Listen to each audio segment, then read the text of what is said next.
and gentlemen. Ladies and gentlemen, please be upstanding for the Australian National Anthem.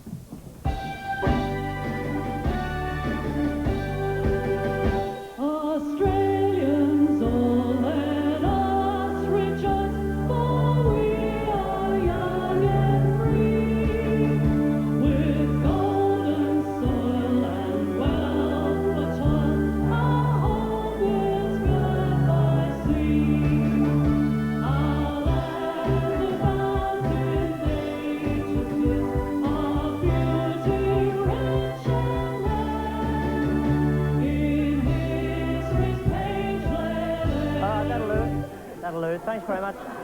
But the Green Dragon... No. Look, you know what happens when we get too patriotic? We go to war. Thanks very much, Steve. Let's get on with the show.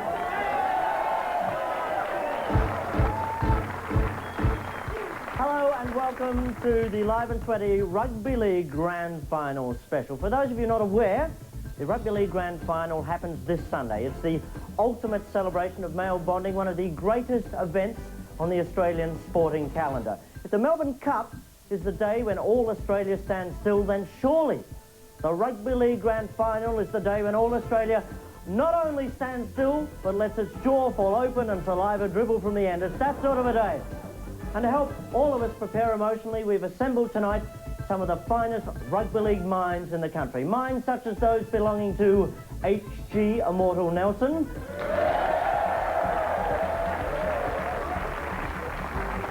he'll be here later tonight, along with E.T., Snoz and Sarge. No, not three characters from a Disney Road movie, but three of the finest footballers Australia's ever produced. Men who've been there, done that. Michael O'Connor, Andrew Eddinghausen and Mark Sargent. El McFeast will be talking to Mal Meninga. We'll be having an in-depth profile of the ball, plus a very special interview with a man you've come to know and love to hate over the year. A man who, in his playing days, spent a lot of time in the sin bin, in the head bin, in the blood bin, but since retiring has mostly been in the has-bin. Rhett, the Moose Mossop. Yes, that's right. And all of this taking place in front of an emotion-charged audience packed with Canberra and Penrith supporters.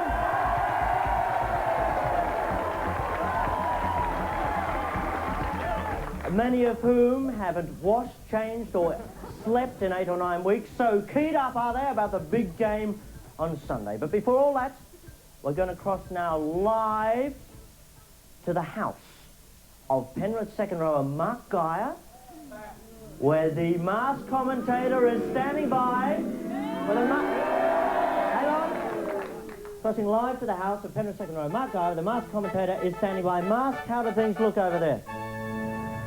Very attractive indeed, Andrew. Mark's a happy man on and off the field, as you can see by this beautifully presented middle-class residence. Sandstone base, a wonderful mountain feel with the awning arrangement there. It's been a big year for Mark. He's popped up in a calendar. He's got the pop-up caravan ready for the next holiday. And we popped a little look inside in the living room just a little while ago. The slippers beside the couch, the eggnog on the coffee table, and the furniture, beautifully stylish, but a lot of it, I've got to say, in bits on the floor. He's yet to piece that together. Well, perhaps it's from IKEA. Well, it's either from IKEA or Mark's been doing a lot of tackling practice in preparation for this big game. Yeah, speaking of Mark, how's he getting along? Mark? Hello? Have we... Oh, we seem to have lost that link. I'm sorry. We were going to talk to Mark Geyer there. We'll get back to that as soon as we can. The masked commentator will be on the road all night, bringing you some of the atmosphere leading up to Grand Final 1991. But for now, we'd like to welcome to the show a man, well, frankly, who begged to come on. He's an old friend of mine, the former member for Blaxland, former Federal Treasurer himself. Please welcome him with his quintet, Paul Keating and the Paul Keating Quintet.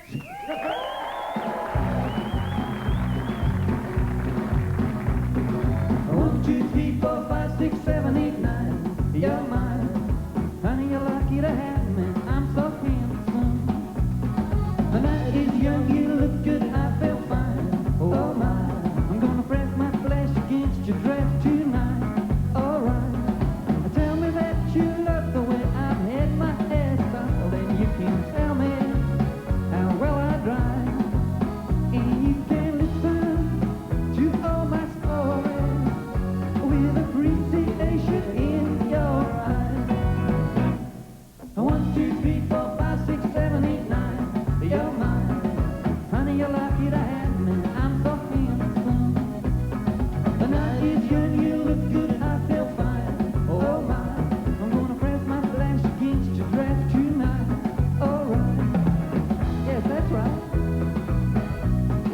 lucky girl to meet a man like me.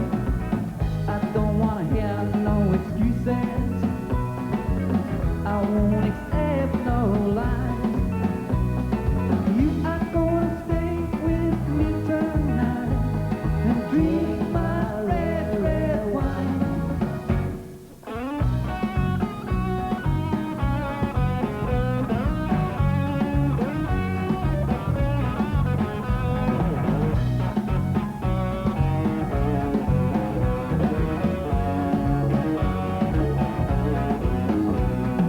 Tell me that you love the fine leather in my shoes, and if we ever play some game, please be sure to lose. You are gonna stay with me tonight and drink my red, red wine. 1, 2, 3, 4, 5, 6, 7, 8, 9. You're mine, honey. You're lucky to have me. I'm so handsome. The night is young. You look good. I feel fine. Oh my. I'm gonna press my flesh against your dress tonight. Alright, I'm a handsome man. You're so lucky, and you're a beautiful woman. I'm so handsome, yes, very nice in your pretty dress. You're so lucky, take off your coat and warm yourself by the fire.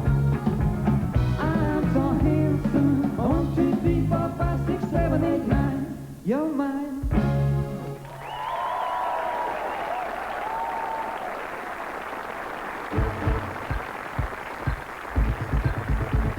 Mr. Paul Keating and his quintet. Great to see the former Federal Treasurer letting his hair down.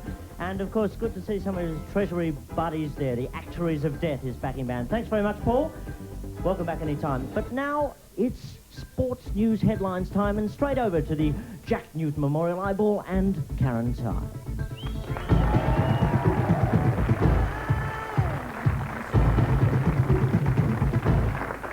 Good evening. In rugby league, bookmakers are offering the Canberra Raiders 2.5-point start in Sunday's grand final.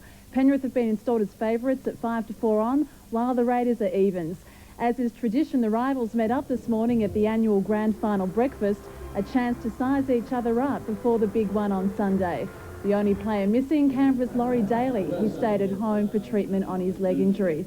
And a reminder that ABC TV will have live coverage of Sunday's game from 2:30 Eastern Time, while radio will kick off their coverage at midday. In basketball, 3 games, the National Men's League final round tonight. We've got 2 full-time scores. North Melbourne 117 have downed Hobart 98. And Newcastle, an upset, 120 have down Brisbane 110. And a half-time score, Gold Coast 61 down to Illawarra 78 at the moment. In netball, the National Championships got underway in Brisbane this afternoon, and briefly running through the open results tonight. Victoria 67 have defeated ACT 28. New South Wales too good for the Northern Territory. Queensland 54 have defeated Tasmania 29, and South Australia by 22 points over Western Australia. That's all from me now. I'll be back later in the show with another sports update. Meanwhile, let's have a look at 2 of Sunday's key players in the big game. Penrith centre Brad Fittler, nickname On the Roof. Strength, wonderful grasp of irony. Weakness, hates football. Prediction, will become the first player ever to nod off during a grand final. Canberra backline Mel Meninga, nickname Mr. Meninga. Strength, is impossible to stop once the commentators say so. Weakness, doesn't like to hurt anyone or bring them down. Prediction, will hurt everyone.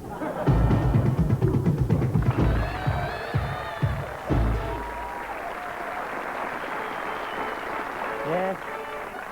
Steady on, everyone. Less than 48 hours to go till the big game. And speaking of Mr. Meninga, the masked commentator is standing by right now outside the house of the Canberra captain. Mask, are you there? That's right, Andrew. As you can see, Mal favours the kit-home approach, and he constructed this one himself in just over 2 months. It's a cheap sort of thing, mostly glass and bathroom tiles, that sort of stuff, but that's all come about because of the Canberra salary cap crisis. And to give you an indication just how little money Mal's had to spend on his house, have a look at the state of his garden. Good grief, that's very bad drainage there.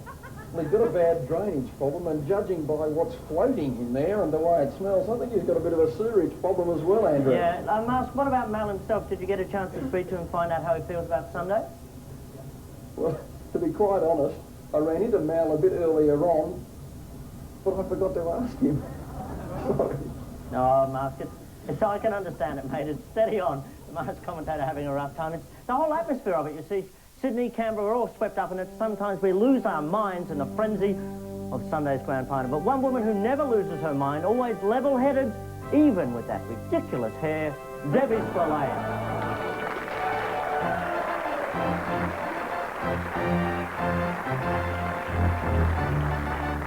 Debbie, Glad to see they put the rollers in yours this week. yeah, in my mouth, actually. Debbie, it is exciting. Sunday, I guess you're just jumping with excitement, besides It's yourself. getting so close, Andrew, I can just about smell the bunting and the falling skydivers, not to mention the cigarette advertising, which of course we don't No, hear. we at the don't. Oof, ABC. no, sorry.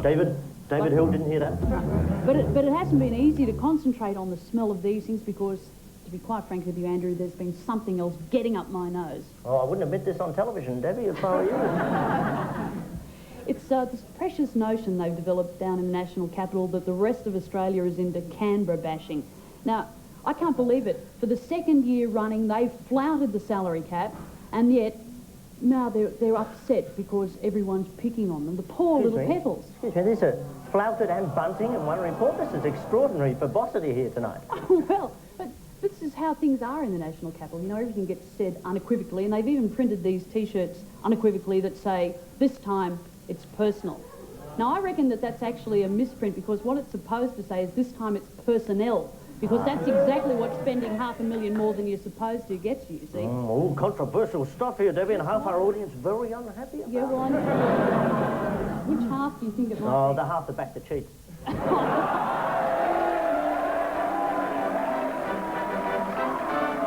All right, you can get away with it, though, because they just love you, you little Yes, nerd. I can feel the love affair developing here right now. Cheats, but a wonderful team to watch. Oh, yes, yes. Well, see, that's what I was going to say. They'll be branding me a Raider basher down in Canberra right at this moment. But what I have to say is I'm not really against them because they do play fabulous attacking They football. certainly do, yeah. I mean, talk about score tries from anywhere. You know, sometimes when they train in Canberra, they actually score tries at Queanbeyan. It's true. Yeah, no, I know. I saw some of them scoring tries in George Street the other day. Yeah. Amazing people. Unbelievable. And you've also got to admire the way they've fought on in the last few weeks with the most incredible injury toll. I mean, who hasn't been to see the Raiders physio in the past couple of weeks? I heard just yesterday that Elvis was spotted dropping in to see him. And I do admire it, Debbie. I mean, look, here's me admiring it. And I think the best thing is that there is no doubt that these two are the best teams in the competition. Well, apart from South, yes, Newcastle. but okay.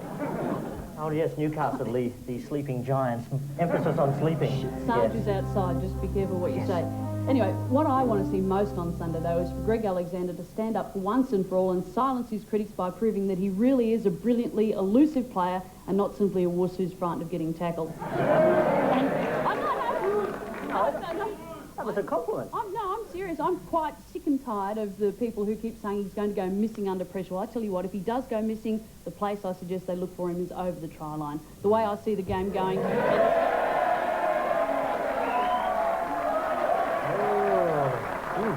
I think the way the game's going to pan out in the end... No, well, we don't want your tip This just is the second yet. time you've interrupted Yes. me tonight. You're on very thin No, ice. look, show us your tips later. We'll get your tips later on. Plus from several other experts. But for now, thank you, Debbie. We're going to go over to Elle McFeast and a new buddy of hers, Mal Meninga.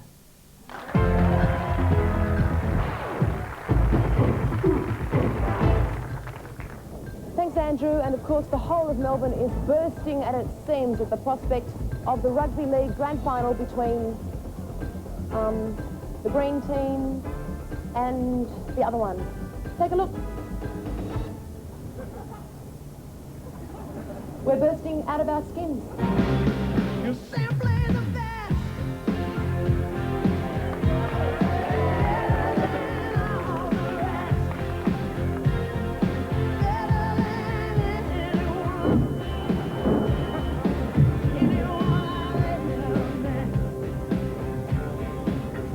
A Okay, Mel, so what we'll do is we'll see how high the profile is in Melbourne. Come here, Mel. Don't be so shy. Embarrassing, something terrible. This man plays football. Do you know who he is? Absolutely. Of course we know who he is. Who is he? Mal Meninga. There you go. This man is a footballer. Do you know who he is? Mal Meninga. Good. Do you know his face? Yes, I do. Who is he? Mal Meninga. Well, how come if everybody else knows, I didn't know, Mel? I didn't know. Say hello. This man plays football. Yeah. Do you know his face? Yes, indeed. Who is he? Mal Meninga. Oh, That's what I think this man is. who is he? This is Mal Meninga. Thank you very much. Well done, mate. Well done. Thank you. Yeah. This man plays football. Do you know who it is? Yes, Mal Meninga. Thank you. Thank you very much.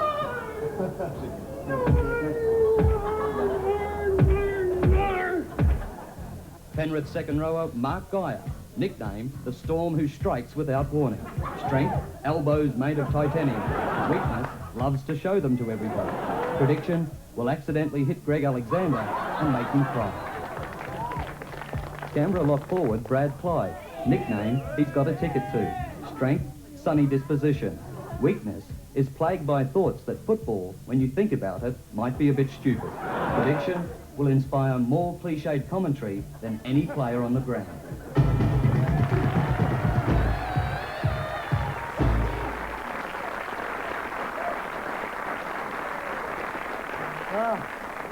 The atmosphere here is absolutely extraordinary. It's about to build to extraordinary levels right now as we welcome a man who's, well, created more response than just about anything on the show this year. But no point introducing him, just watch this. The Mossop Report. The hell with a common cold. The best thing will do it. Good evening to you. I'm sorry, I am not mad. I am not mad. I'm also angry that politicians can make noises like it wasn't our fault that the New South Wales electrical grid has run down. It's our predecessors. Talk about passing the buck, but then all politicians tend to treat us, the public, like retarded children, don't they? What do you believe that, Rex? You're a bigger fool than anybody thinking about. Is it possibly as a mental block about saying the words I love you? Please tell me what you think I should do. Well, ladies, it's a trivial female question. We'll let some trivial females answer it. That's firm. Oh, I beg your pardon. That was very nasty. So, that was it. 1970. I say the Parramatta Eels can't attack. They attacked today. Brother scored a fine one. And then... I can't look under the conditions good, aren't they? Yeah.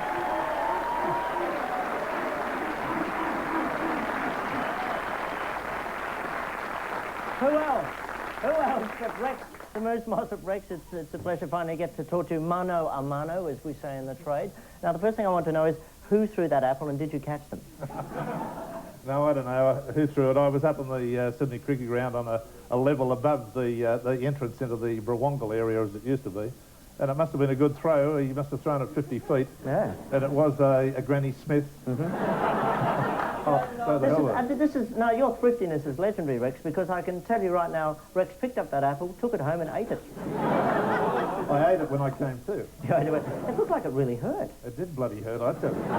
It's quite ironic that you've gone out and waged war on the football field for 20-something years and then an apple lays you out. And the curious thing about that too, I had Bill Kerr there as my statistician in those days, and Bill was a very nice tennis pro, actually. He knew a bit about football, and he was a very helpful man to me. But he absolutely panicked because I was knocked unconscious and we were live to air. Well, there was videotape going on as well, but I was live to air. And he absolutely panicked because he thought he'd have to carry it for about whatever time it took.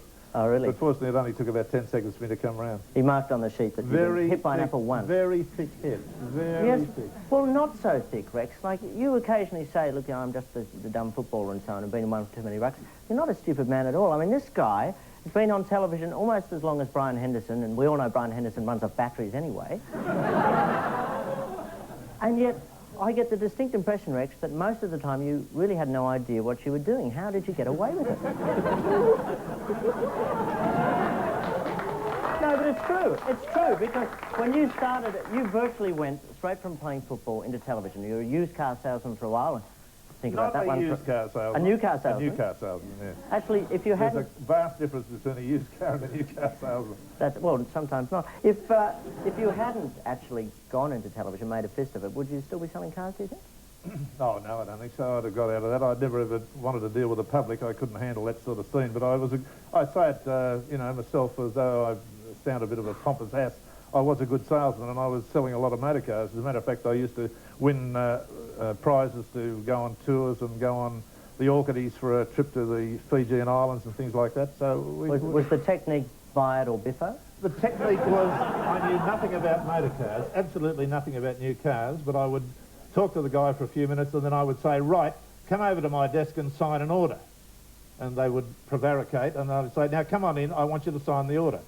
And I used to bully them into signing orders. So well, this gets back, you said you knew nothing about cars, you knew nothing about television when you got in there, but you've turned it into a lifetime career.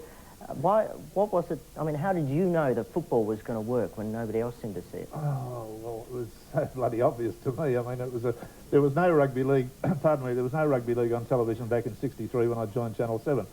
And I was interviewed by Jim Osborne, the general manager up there, and he made me an offer which I declined because I was making better money in a stacking company. And eventually I was phoned up again by another guy called Harry Chester, who's very well known in the television industry. And he came up and I said, look, there's no use in offering me the same sort of money. It's a joke. I don't want to... Anyway, after a suitable number of interviews with this guy, about 4 of them, and about a 6-month period, the money was there and I decided to go on with it. So that's the reason I went into it. But you'd never done it. I mean, did you know what you were doing when you I'd first been got in? interviewed a number of times as a footballer, and I'd been won awards. And but that doesn't require a lot. You just say, no, well, we done good, I we realise played hard. that, but I like the idea of being on television. Yeah. You know, it seems like a good... If you have to work, or whatever it was, I don't know whether it was work or not, but if you have to do anything, that's a very good way to go about it. Do you still like it after all these years?